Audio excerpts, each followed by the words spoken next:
بسم اللہ الرحمن الرحیم۔ دیکھنے اور سننے والوں کو رب نواز کی طرف سے السلام علیکم۔ المعروف مذہبی اسکالر مولانا طارق جمیل کے صاحبزادے عاصم جمیل صاحب کا انتقال ہو گیا ہے۔ مزید عاصم جمیل صاحب کے انتقال کے بارے میں جاننے کے لیے مولانا طارق جمیل صاحب سے سنتے ہیں۔ میرے غم میں شریک ہوئے ہیں۔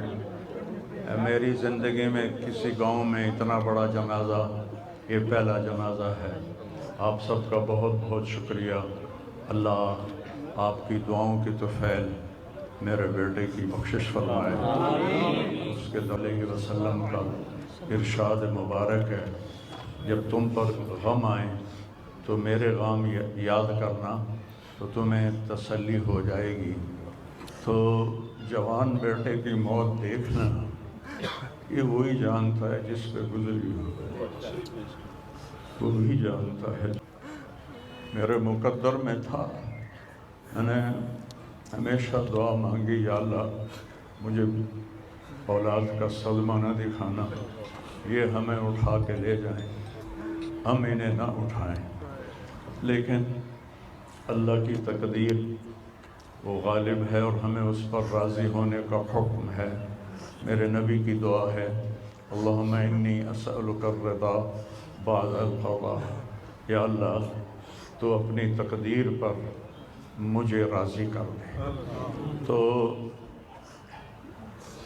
بالکل ہم راضی ہیں، میرے سارے خاندان والے راضی ہیں، لیکن جو ایک زخم لگا ہے وہ بہت گہرا ہے، اتنی جلدی بھرے گا نہیں۔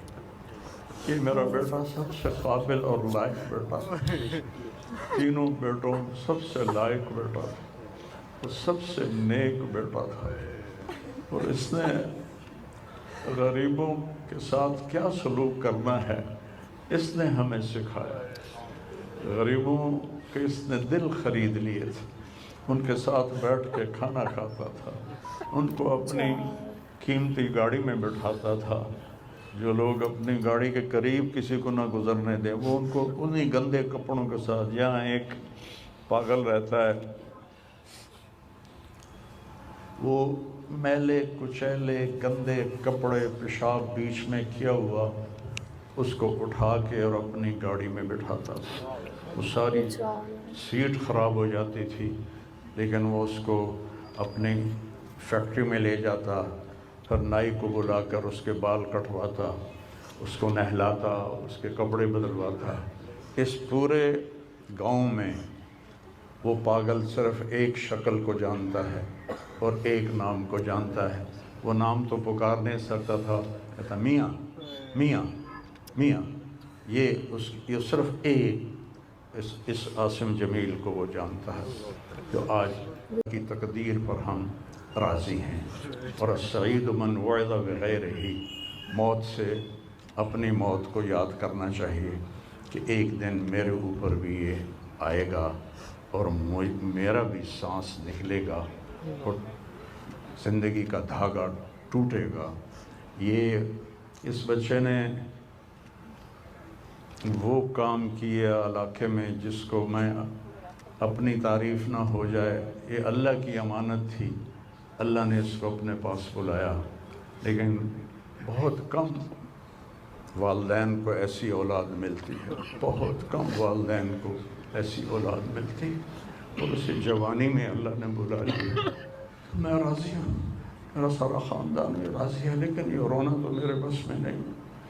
حضرت ابراہیم صاحبزادے جو حضرت ماریہ کے پیٹ سے پیدا ہوئے تھے، تو انہوں نے حوالی میں ان کے لیے ایک باغ میں کمرہ بنوایا تھا، اور اس میں دودھ پلانے والی عورت کو اس کے سپرد کیا تھا، اور آپ مدینہ سے نکلتے اور جا کر حضرت ابراہیم کے ساتھ کھیلتے، پیار کرتے، محبت کرتے، اور پھر واپس آ جاتے۔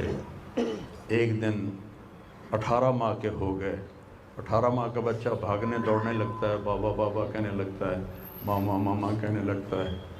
تو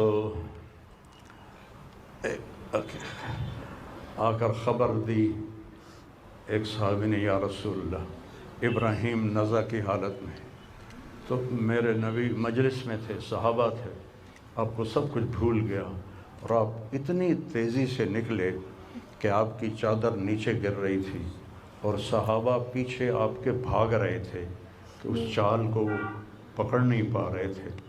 اور جو ہی آپ کمرے میں داخل ہوئے اور ابراہیم کو اپنی گود میں لیا تو اس نے ایسے اپنے بابا کو دیکھا اور اس کی آنکھیں بند ہو گئیں اور میرے نبی زار و قطار رونے لگے اور فرمایا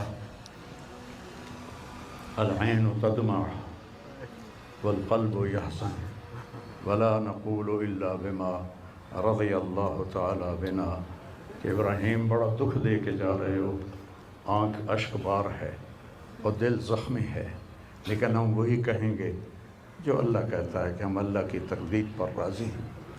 جب ان کی تدفین کا وقت آیا تو آپ ان کی قبر میں اتر نہیں سکے غم کی وجہ سے، اتنا صدمہ تھا، آپ قبر کے کنارے بیٹھے ہوئے تھے اور کہنے لگے ابراہیم کو اتارو، ابھی میں نے بھی کہنا ہے عاصم کو اتارو، اور آپ کی آنکھوں سے پھر آنسو جاری ہو گئے۔ پھر آپ نے ایک جملہ اور فرمایا کہ ابراہیم اگر یہ مجھے پتہ نہ ہوتا کہ میں بھی تیرے پیچھے ہی آنے والا ہوں، جلدی آنے والا ہوں، تو میں اتنا غم کا اظہار کرتا کہ لوگ دیکھتے، لیکن میں بھی تیرے پیچھے ہی آ رہا ہوں، 6 مہینے بعد آپ کا بھی وصال ہو گیا۔ تو پھر واقعہ کربلا اتنی بڑی تسلی ہے پوری امت کے لیے کہ کسی نبی کی نسل پوری تحقیق کر دی جائے اور ان کے لاشوں پہ گھوڑے چلا دیے جائیں اور ان کے سر کاٹ کے نیزوں پہ چڑھا دیے جائیں۔ آخری وقت میں امام علی علیہ السلام نے، ایک بچہ بچ گیا تھا عبداللہ 2 سال کا، تو آپ نے فرمایا میرا بچہ مجھے ملا تھا، باپ بھی تو تھے، باپ بھی تھے، میرے باپ کو اچانک ہارٹ اٹیک ہوا، میری ایک بہن لاہور تھی، ایک فیصل آباد، کہتے کہتے مر گیا، میریاں دھیاں مینوں ملا دیو، اور میریاں دھیاں مینوں ملا دیو، دھیاں بیٹی کہتے ہیں ہماری ضرورت نہیں پہنچ سکی، مر گئے۔ تو آپ نے کہا یہ معصوم بچہ ہے، اس کو کوئی کیا کہے گا، تو عبداللہ کو لایا گیا اور آپ زخموں سے چور بیٹھے تھے، تو آپ نے عبداللہ کو اپنی گود میں بٹھایا اور ان کو پیار کیا، سر پہ بوسہ لیا اور اس کو ایسے دیکھ رہے تھے کہ ادھر حرملہ بن موقد النار نے طاق کے تیر مارا، وہ تیر اوپر چلا جاتا، دائیں بائیں چلا جاتا، پر میرے رب کو ابھی اور امتحان منظور تھا، سیدھا یہاں اور یہاں سے پار ہو گیا اور خون کا فوارہ ابلا، تو آپ نے اپنی ایسے لپ میں لے کر یوں کیا، یا اللہ جے تو راضی ہیں تو میں بھی راضی ہوں، جے تو اس گل تے میرے تے راضی ہیں تو میں بھی راضی ہوں، پر انہاں دے کول بدلہ تو ضرور لویں، اور خون اچھال دیا، اور پھر وہ بھی شہید ہوئے اور ان کے بیٹے بھی شہید ہوئے، ان کے بھتیجے بھی شہید ہوئے، ان کے 5 بھائی شہید ہوئے۔ تو بھائیو، بے شک وہ بڑی اونچی ذات تھے، پاکیزہ لوگ تھے، اللہ تعالیٰ کے محبوب مقرب لوگ تھے۔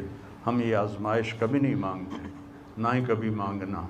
اللہ اولاد کے صدمے سے سب کو بچائے، اللہ اولاد کے صدمے سے سب کو بچائے۔